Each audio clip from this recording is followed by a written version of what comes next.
Hey, what's up everybody? Thanks for clicking on the video. This is David Pendleton continuing the coverage of the Grand Parade Tournament opening round rookie division. Gonna cover holes number 5, 6, and 7 for you. So let's just go ahead and hop right into hole number 5. Hole number 5, we're gonna be using a big topper here for the drive.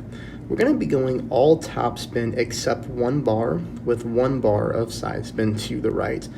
Here you're gonna see I'm putting my yellow ring on the top corner here of the right hand side of the fairway, and then I just pull 0% at max.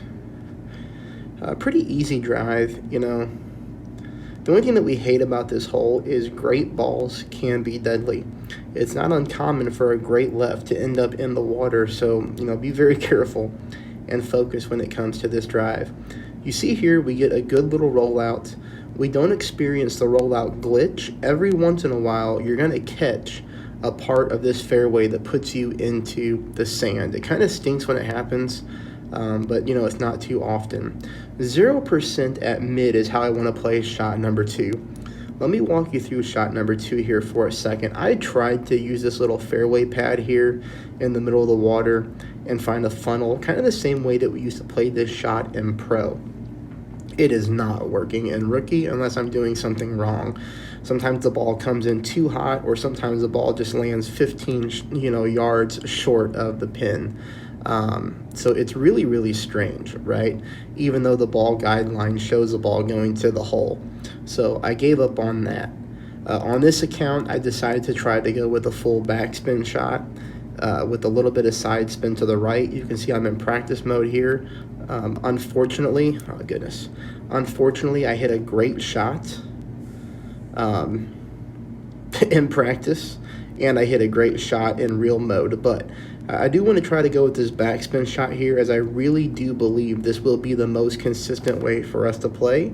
But like I said, I hit a great ball, so there's not a whole lot to see here, other than I do think we bounce past the pin and then we kick towards the cup. So you see the kick comes in nicely, and I think if we don't hit a great ball, we can drop that shot.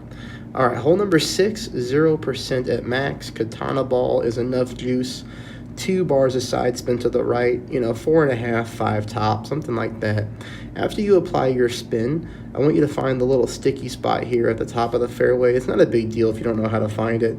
This is also the same line. You can see that my green inner ring is up on the fairway line. You can see that my ball guideline is going through the shadows of those trees up there. 0% at max. And then we do have a good chance for the albatross here. We hit a perfect ball. The thing that we like about this hole placement, or the thing that I like about this hole placement, is we're not dealing with the trees and rough for the rough bump like we used to when the pin was located on the left-hand side of this green.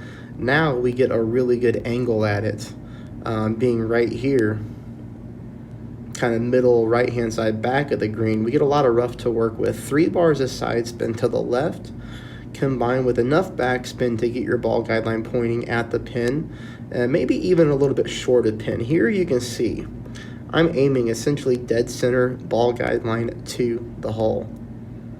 Minus 15% at max is what I pulled this one. So minus 15% at max. I don't remember if I labeled the graphic right. I'll go back and check it. But for me, minus 15% at max.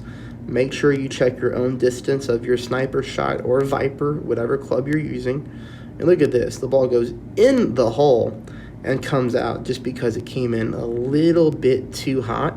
And even with a minus 15% pull, I still end up on the left-hand side of this hole. So I put minus 15% at mid. I knew that I messed one of the graphics up, so hopefully you're paying attention. I pulled that one minus 15% at max. Hole number 7, here a beautiful chance for the eagle. We're going to go with the Zerk. We're going to go bombs away, and then we'll talk about another approach. We're just going to go 2 bars of side spin to the right combined with 1 top. Take a look here. Whenever I stretch my club out to max, you can see that my yellow ring is right there up against the rough line before the sand, okay? But my entire yellow ring is in the fairway. From there, I let the target sit. I pull 0% at max. I try to get this thing straight, and then I push back up to max to get our yardage back. Now here, we're going to go with some overpower. It is definitely not full overpower, okay? But you can see here, I do have a full ball of curl to the right. This ended up being just a little bit too much curl, but that's okay. You know, if you're trying to dial in a hole-in-one, you know, it could be possible. Maybe a little bit less right curl, but I'm going to take that all day on a par 4.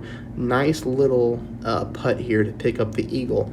But if we rewind it, okay, if you don't have the Zerk or you don't feel like you have the club power to go that way, really, really easy hole. Take note of where my opponent is. Okay, really good wind angle to take yourself something like a Titan and drive from here, top spin over the water and try to land anywhere in this area.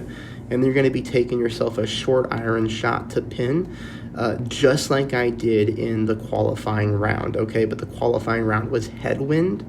So with the tailwind, I do go bombs away here and try to make it, and we do. All right, that's holes 5, 6, and 7. I'll continue to play. They'll be a little bit slower since I am working today, but I'll get some more holes out during lunch, and we'll get this thing wrapped up and hopefully moving on to the final round.